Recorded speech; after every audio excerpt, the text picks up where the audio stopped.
യഥാർത്ഥത്തിൽ എന്താണ് diabetes?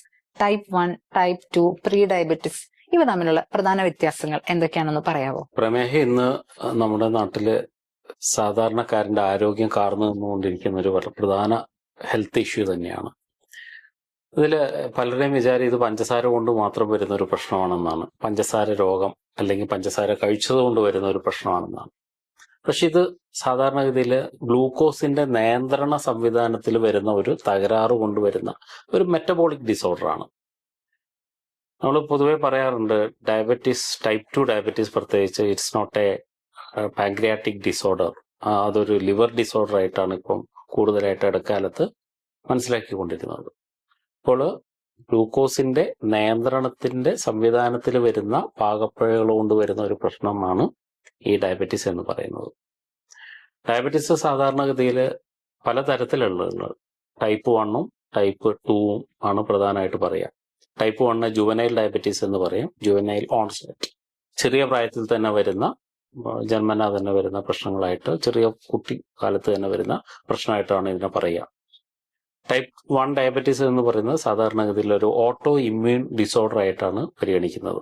Auto immune എന്ന് പറഞ്ഞാൽ നമ്മുടെ ശരീരത്തിലെ പ്രതിരോധ സേന തന്നെ ബൈ മിസ്റ്റേക്ക് പാൻക്രിയാസിന്റെ ബീറ്റാ സെൽസിനെ ആക്രമിക്കുക അല്ലെങ്കിൽ പാൻക്രിയാസിനെ ആക്രമിക്കുക.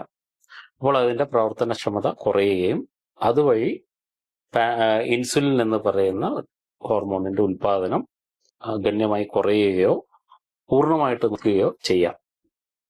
അതുകൊണ്ട് തന്നെ ഇത് ഇൻസുലിൻ ഡിപ്പെൻഡന്റ് ഡയബറ്റീസ് എന്നും പറയാറുണ്ട്.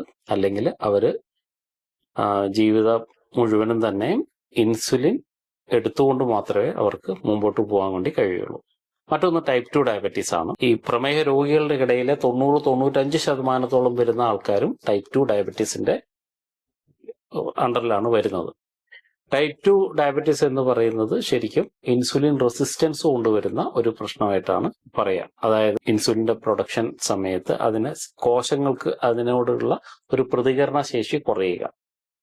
അപ്പം അതാണ് ടൈപ്പ് 2 ഡയബറ്റീസ്. ജെസ്റ്റേഷണൽ ഡയബറ്റീസ് എന്ന് പറഞ്ഞ മറ്റൊരു തരം ഡയബറ്റീസ് ഉണ്ട്. അല്ലെങ്കിൽ അത് പ്രഗ്നൻസി ടൈമിൽ സ്ത്രീകൾക്ക് വരുന്ന ഡയബറ്റീസ് ആണ്.